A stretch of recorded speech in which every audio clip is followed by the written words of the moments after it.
Hi and welcome or welcome back to The Books Are Everywhere.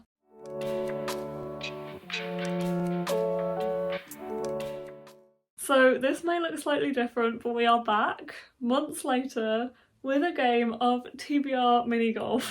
I am so excited to be bringing this game back. I think the last time I filmed it was July for my July TBR, because I've then been doing readathon TBRs throughout August and September. So I did the Magical Readathon in August and I did the Bookoplathon in September, which I've been really enjoying doing, and I'm glad that I had like different games to do and things like that. But I am finally back with my October TBR and I have decided to bring back the TBR game for October. It was only going to be a month break, but then doing another readathon in September I decided to have another month's break, and now I'm back. I am also going to be taking part in Spoopathon in October, so I wasn't 100% sure that this game would be coming back for October. However, Spoopathon is going to be, the prompts are going to be released on a weekly basis, so I can't exactly plan a TBR ahead of time anyway. So I thought, why not do this first, and then the books that I have for this TBR from this video I can try and fit into the prompts in Spoopathon. So yeah, that's the plan. So I am here with my October TBR, which I am incredibly excited about. I do have a stack of books that I would like to get to over the next few months with like autumn and stuff, so I do have a stack to kind of choose from, but essentially Mini Golf will be picking my TBR for October, which is very exciting to be back. As you can probably also tell, I am filming this on my phone and the ground stuff on my camera, which is a bit of a change, so hopefully this works. I am still going to try and not look at the prompts as I show you guys, but I don't know if that's going to be a bit harder, so we will see, because I do like look at myself in my phone and use the front facing camera while I film, so we'll see how that works. I'm still going to try and not look at the prompts, but essentially if you've not seen this game before, welcome, this is TBR Mini Golf. Essentially this is where Mini Golf decides what I read every month. I play Mini Golf with 4 different holes and each hole has a prompt attached to it. I then basically try and get a ball in a hole 5 times. I am attempting to read 5 different books. I have 5 goes to get a ball into a hole. If I don't get one into a hole in 5 goes, then I have to add a book to my TBR. So I could end up reading 6 books or 7 books or more.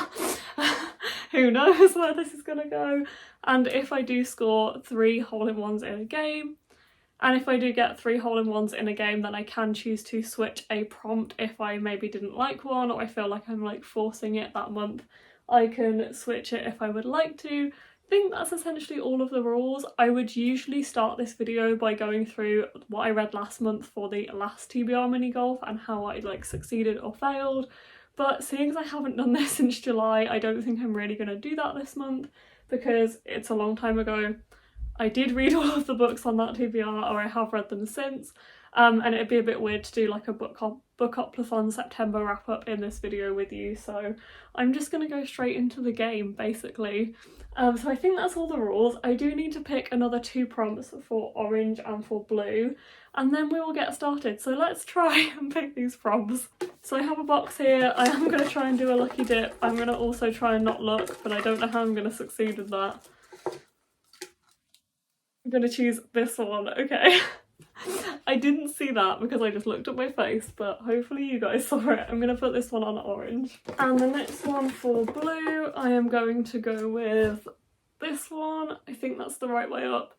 To be fair, this is so small on my screen I can't read it anyway, so that actually works out a lot better than I expected. Okay, I think we're ready to go. My camera is getting the shot from the ground so you can see the holes right now, hopefully.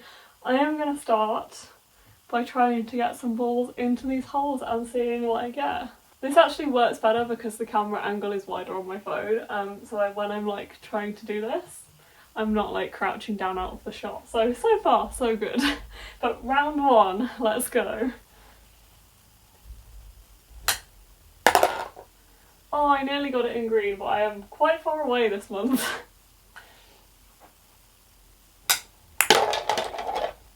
Okay, so we got it in blue. It was a little unorthodox. I felt like I just hit the red ball and the blue one went in, but I'm gonna take it. Let's see what's on blue. Okay, so the prompt on blue is secondhand, the one that I literally just put on here, so you guys will have just seen it. I do have an embarrassingly small amount of secondhand books because I get a lot from publishers and I do buy a lot new as well, which is probably partly because of my job, because I'm a bookseller. But I think I have at least one that I want to read in October or over the next few months that I was given. So I'm going to choose one of those.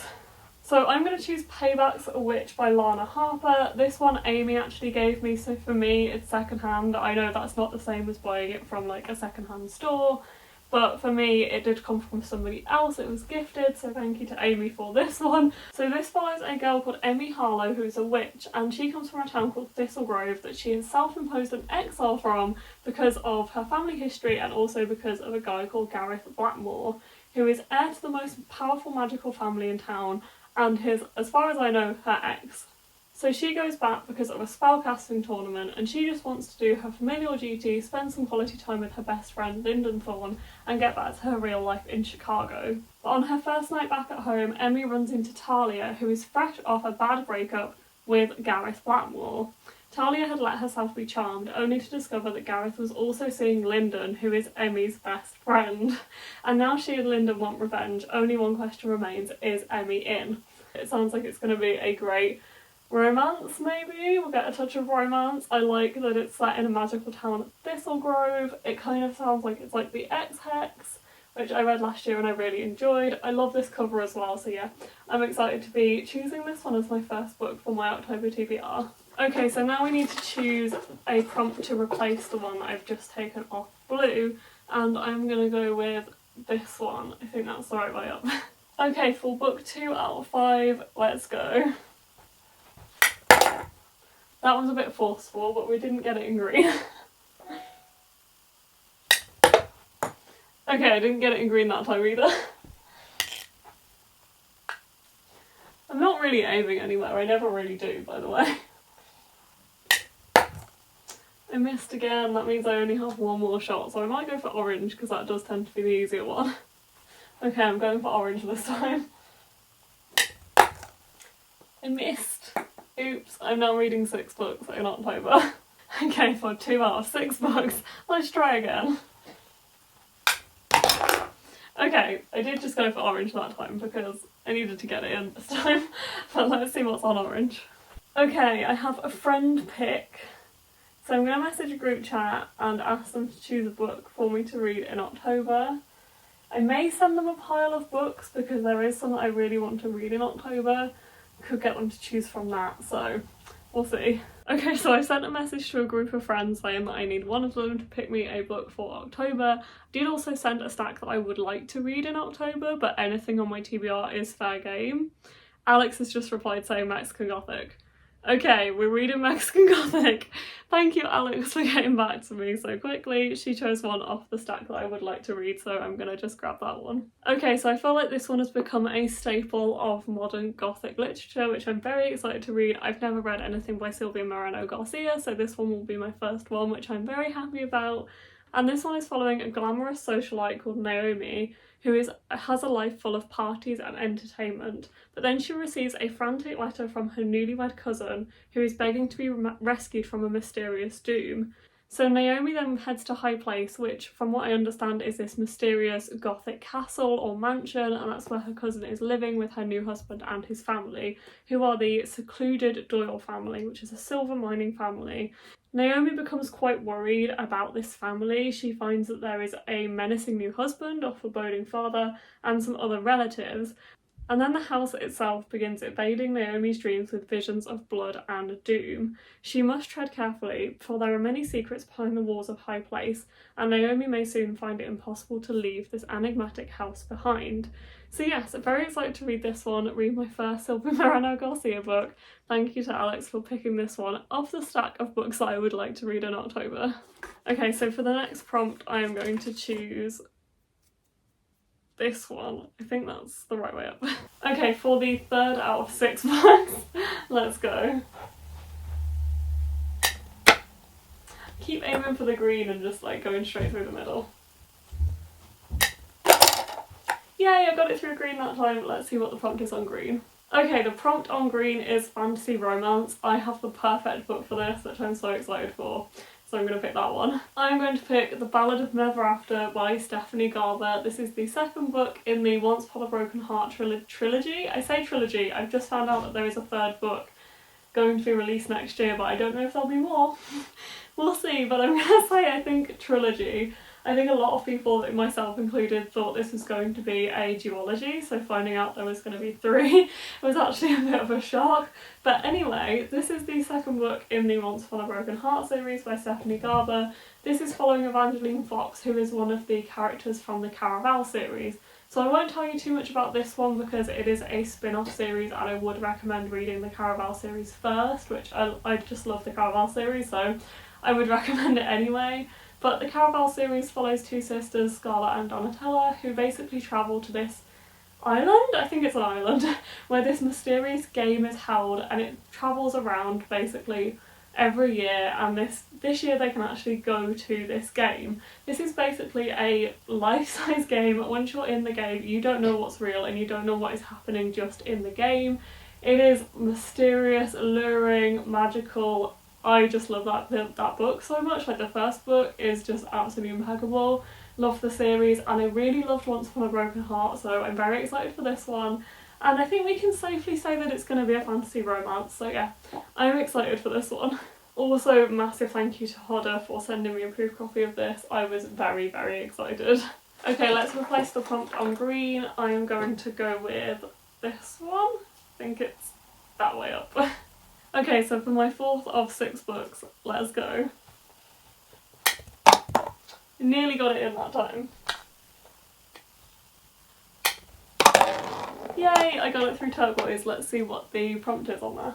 Okay, this is Purple Book, which, you know, this would have been perfect for, but I do have a couple other purple books on my pile of books that I want to read, so let's see. I was very tempted to go with Mina and the Slayers, but this one really called out to me in the moment, and I'm very excited for this book. I've had it for quite a while. This one is following a YouTube famous ghost gang who does like paranormal stuff on their channel, where they visit like haunted places, and they think that this LA hotel is going to be like any other. But then they stumble upon something unexpected in the formal room of a gruesome serial killer, and they quickly realise that they're in over their heads. Sometimes it's the dead who need our help and the living we should fear. Also love that this one's quite short. I think the chapters are quite short as well, and it's only like 240 pages, so this one will be a good one to break up my reading in October. Okay, let's choose another prompt for the turquoise one. I am going to go with this one. I think it's that way. Okay, for the 5th of 6 books, we're getting there. We're getting there now. Let's go. How did I miss orange? How? Okay, we got it in orange. Let's see what the prompt is. We have another cover prompt, and it's brown cover. I feel like brown cover is a really difficult one because not that many covers are brown. But I'm going to see what I can find. Okay, after much deliberation, I'm going to go with Salt and Sugar, which is a recent arc that I got from Harper 360. Thank you so much to Harper. They have so many of their proofs and I love them, my little set. But anyway, there's so many covers that are like beige or orange. Like, this one's quite orangey, but then there's quite a lot of buildings and like brick that I would see as like brown. So I'm going to say this one. I recently received this one as well, and I'm so excited to read it, and I also feel like it could be quite autumnal, cosy, so, you know, it works. So this one says, for generations, the bakery of Laurie Ramirez family, Salt, has been at war with Sugar, the Molina's bakery across the street in Olanda, Brazil. But Laurie's world turns upside down when her beloved grandmother passes away and a big new supermarket moves to town. Determined to protect her home, Laurie does the unthinkable. She joins forces with Pedro and Melina to try and save both of their bakeries.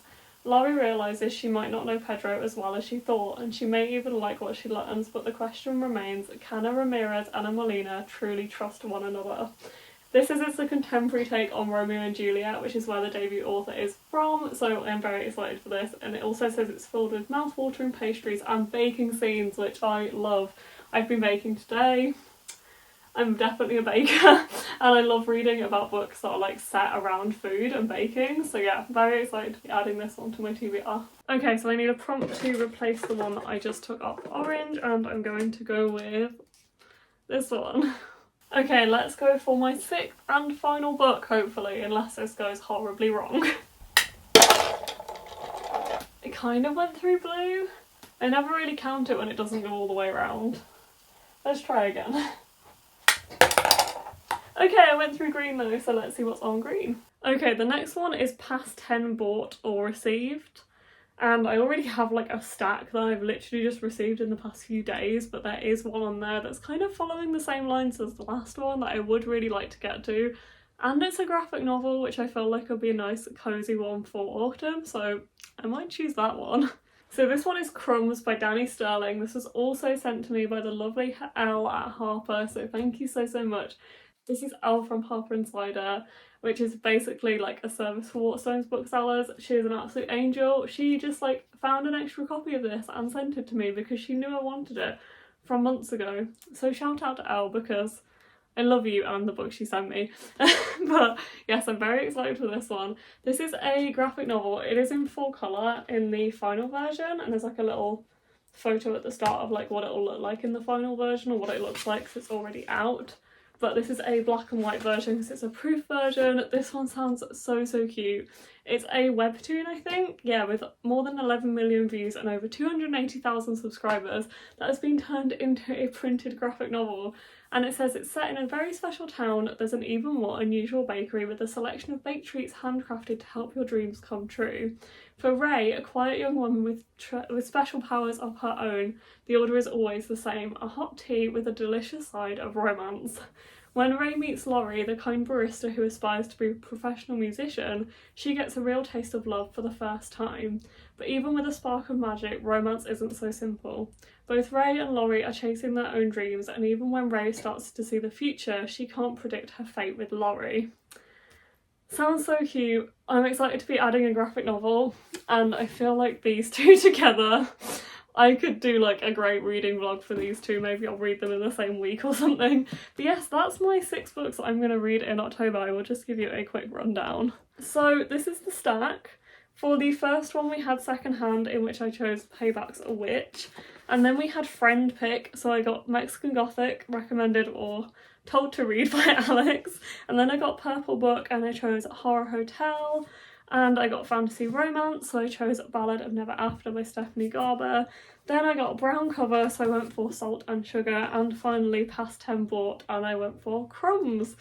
Very excited for this 6 books, this little stack that I'm going to make my way through in October, and I will be aiming to carry on doing TBR Mini Golf in November, so hopefully you will join me then. And I hope you've enjoyed this video as well. I'll see you soon. Bye.